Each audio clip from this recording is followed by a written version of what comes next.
Hi viewers, how are you? If you are watching my channel for the first time, please subscribe and press the bell icon so that you will get notifications further and you can watch my videos which were uploaded. And if you like my video, please like it and share it so that it will be useful for many students who are not able to have the online classes at present. Okay, and if you want to give any suggestions, please give in the comment section, and please stay at home and be healthy. So stay safe and stay at home. So for today's topic, I would like to explain about photosynthesis site. That means where the site of photosynthesis which will be occurring. So where is the region of photosynthesis which will be occurring? So everyone says this answer that it is chloroplast, and it seems to be very easy part, but you have to go through the complete structure as well as what are the functions which are occurring in this inside the structure of chloroplast, which is very important. Okay, so that is the site of photosynthesis which will be starting now. So where is the region, the site of photosynthesis which will be occurring in the plants especially? That is all the green parts of the plant. So all the green parts of the plant which have, that is, which are sepals, leaves, as well as even young stems, okay, as well as even petioles. So sepals, leaves, as well as young stems and petioles. So all these are green parts of the plant which synthesizes food materials by receiving the sunlight, as they contain chloroplast. Okay, and that is the structure of chloroplast.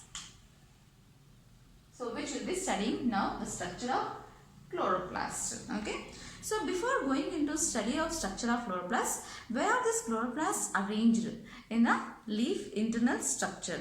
So as we have studied in the anatomy topic, okay, so anatomy chapter we have studied the cross sections of dicot leaf as well as even monocot leaf. So when we see the cross sectional view of a leaf, I am just giving you a rough diagram, not complete picture, because we are not going into the complete anatomy now.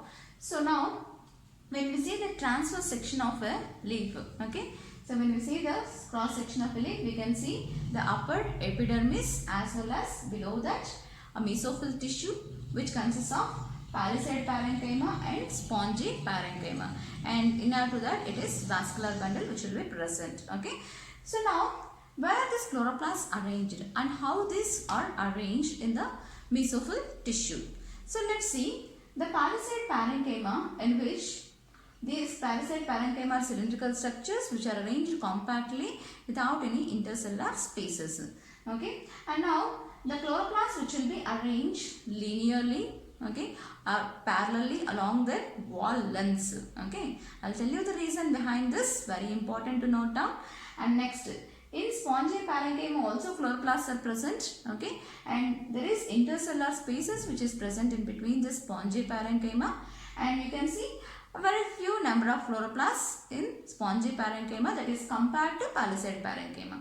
The reason is the palisade parenchyma receives more amount of sunlight. As it is receiving more amount of sunlight, the chlorophyll pigment will be synthesized more, and even the chloroplast which will be trapping more amount of sunlight for the synthesis of food materials. Okay, so that is in palisade parenchyma they are arranged linearly. So that is parallelly along their wall lengths. So this happens when there is high light intensity. When there is high light intensity received by the chloroplast, so during that period this will be arranged parallelly along the wall lengths. And at what conditions this chloroplast will be arranged perpendicularly? That means perpendicular in the sense like this. Okay, perpendicularly. So that is when there is high light intensity. Okay, that means extreme high light intensity. When there is high light intensity, there is parallel arrangement, so which is enough for plant to receive light and to synthesize food metals. But when there is extremely high light intensity, okay, so when there is extreme high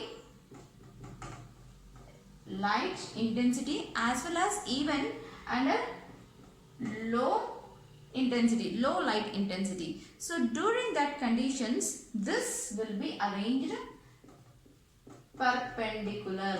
Okay, so this chloroplast will be arranged perpendicular. Okay, so now let's see that.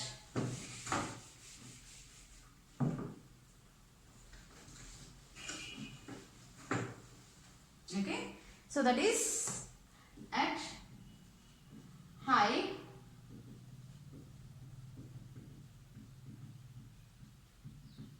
light intensity, the chloroplast arrangement is parallel. Okay, and at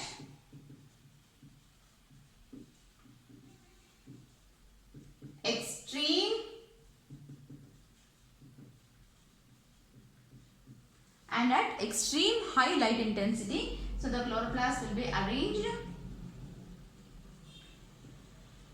perpendicular, as well as even low light intensity. Okay, extreme high as well as even low light intensity, the chloroplast will be arranged perpendicular.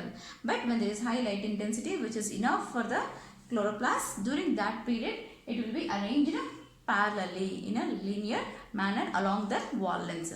So now let's see the structure of chloroplast. Okay, so now coming to the internal structure of chloroplast, so as well as the complete sectional view of this chloroplast, which shows a double membrane structure.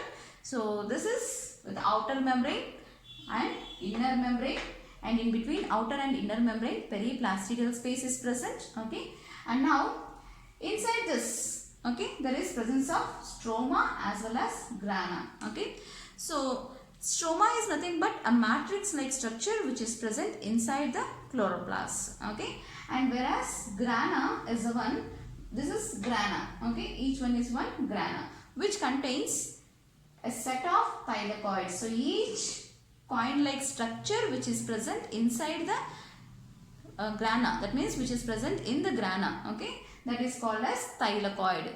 And this thylakoid which is surrounded by membrane, which we call it as thylakoid membrane, okay, which contains many pigments to trap the sunlight. Okay, so that is why light reaction occurs in the granal region. Okay, so now, and the space which is present, inside the thylakoid is said as lumen. Okay, so grana is the region where light reaction will be occurring. Okay, so light reaction will be occurring, which is involved in the trapping of sunlight and convert that light energy into chemical energy. So that chemical energy is nothing but ATP as well as NADPH2. So these are products of light reaction. So these are products of light reaction which is occurring in the granal region. And these grana are interconnected by stroma lamellae. So these are stroma lamellae, which we even call them as fret channels. Okay, we even call the stroma lamellae as fret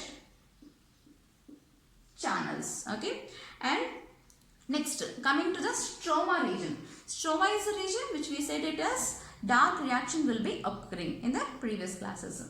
So stroma is the region where dark reactions will be occurring because the enzymes of dark reaction are present in the stromal region. So this entire matrix is nothing but stroma, where dark reactions will be occurring, and that is in the stromal region, as because all the enzymes are present in the stroma region. And this dark reaction will utilize the products of light reaction, that is ATP as well as NADPH2 will be utilized in the dark reaction for the synthesis of sugars. Okay, and that is light independent process which will be occurring in the stroma region. It is only dependent upon the products of light reaction ATP as well as NADPH2. And now the synthesized sugars is stored in the form of starch granules. So we can see these granules are nothing but starch granules, which is a polysaccharide. And very important feature which you have to notice in both chloroplast as well as in mitochondria is they contain a circular DNA. Okay, so that is they have their own DNA which does not depend upon the nucleus. So that is circular DNA which is similar to prokaryotic DNA. So that is circular double-stranded DNA which is similar to prokaryotic DNA. So, and this DNA which can replicate themselves, okay, inside the chloroplast. So that is they can replicate their own DNA. They can synthesize their own DNA without depending upon the nucleus. And next, there is even ribosomes. So ribosomes are also present inside the chloroplast, which are similar to prokaryotic ribosomes, which are of 70S type of ribosomes. So these are 70S type of ribosomes which can be seen in eukaryotic organelle, that is in the chloroplast. Prokaryotic ribosomes are present, that is 70S type. So now these are involved in protein synthesis. So all the ribosomes which are involved in protein synthesis. So that is why they can synthesize their own DNA as well as they can synthesize their own proteins. So that is why these are called as semi-autonomous organelles.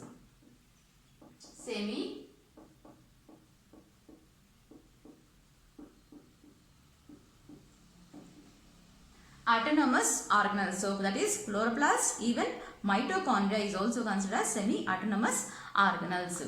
Okay, they can synthesize their own proteins as well as their DNA. And there are also some lipid droplets which are present inside the chloroplast.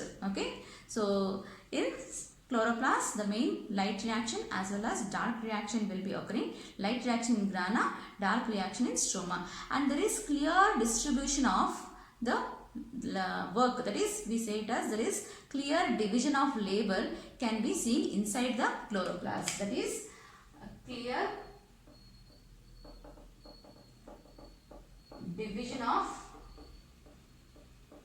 labor, okay, that is seen inside the chloroplast. Okay, and now when we see this cyanobacteria or blue-green algae, even there also the thylakoids are present but not exactly this chloroplast structure seen in them. So they are nothing but chromatophores which are seen in the blue-green algae. Okay, so in blue-green algae or cyanobacteria,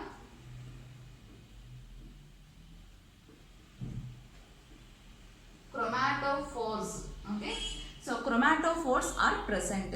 They contain only thylakoids, okay, which are not lamellated. So these are, we can see here, lamellated thylakoids are present here. That means they are arranged in a sac-like structures, each one. They are lamellated. But the thylakoids which are present in the photosynthetic bacteria, that is cyanobacteria, as that is blue-green algae, they are called as chromatophores, which contains, so there is no lamellated thylakoids. So they are not lamellated and they are also not interconnected as seen like this.